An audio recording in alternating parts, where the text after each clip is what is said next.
안녕하세요. 법도TV 엄정숙 부동산 전문 변호사입니다. 오늘은 제소전하의 강제 집행 시 주의사항에 관한 내용입니다. 상가임대차에서 제소전하의 조서를 위반한 세입자로 인해 마음고생하는 건물주들이 수두룩합니다. 세입자가 제소전하의 조서를 위반했음에도 나가지 않고 버틴다면 강제집행 절차를 진행해야 합니다. 상가임대차에서 제소전하에는 위법을 저지른 세입자를 명도소송 없이도 빠르게 부동산을 돌려받을 수 있는 장점이 있습니다.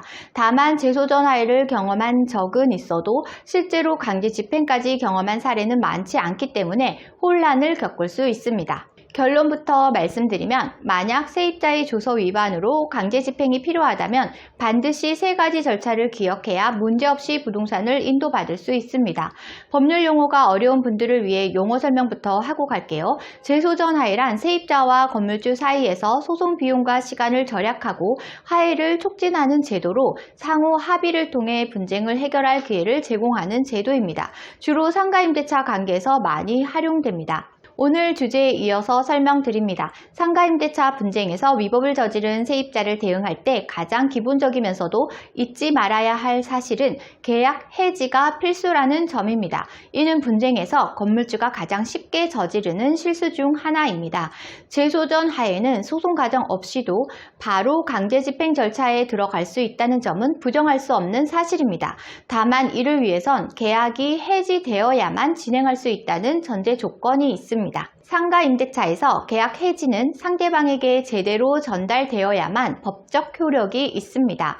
계약 기간이 종료됐거나 상대방이 불법을 저질렀다고 해서 자동으로 계약이 해지되지는 않기 때문입니다. 따라서 강제집행은 계약 해지 통보를 해도 세입자가 부동산을 반환하지 않고 버티는 경우에만 해야 합니다. 제소전하의 조서 위반으로 강제집행을 진행할 때 주의해야 할 두 번째 사항은 현 점유자를 제대로 파악해야 한다는 점입니다.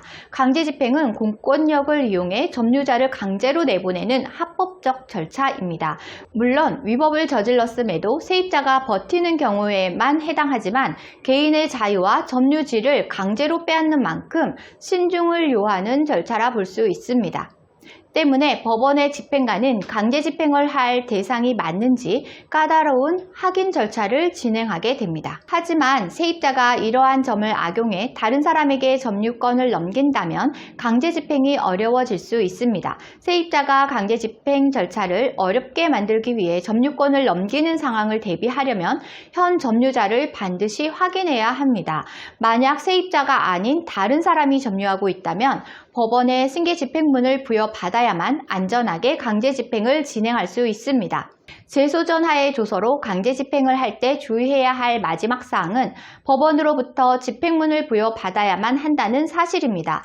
이 과정에서 명심해야 할 부분은 제소전하의 조서에 있는 조항을 특정해야만 집행문이 나온다는 점입니다.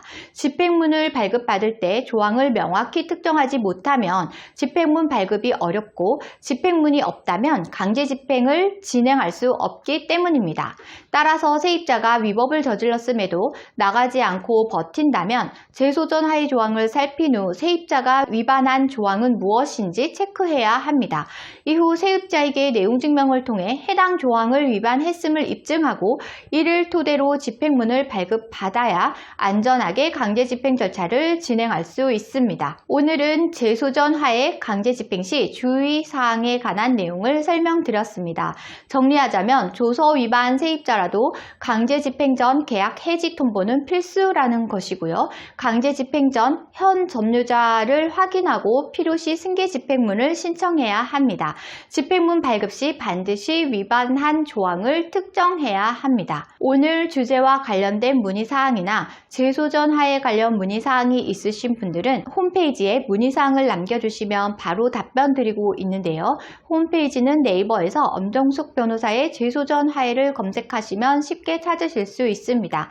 홈페이지에 접속하시면 상단 우측에 인터넷 무료 상담 메뉴가 보이실 텐데요. 파란색으로 체크된 부분은 명확하게 정보를 입력해 주시고 본문에 궁금한 내용을 입력해 주시면 바로 답변 드리겠습니다. 오늘은 여기까지 설명해 드렸고요. 다음에 더 좋은 부동산 법률 정보로 찾아뵙겠습니다. 저는 엄정숙 부동산 전문 변호사였습니다.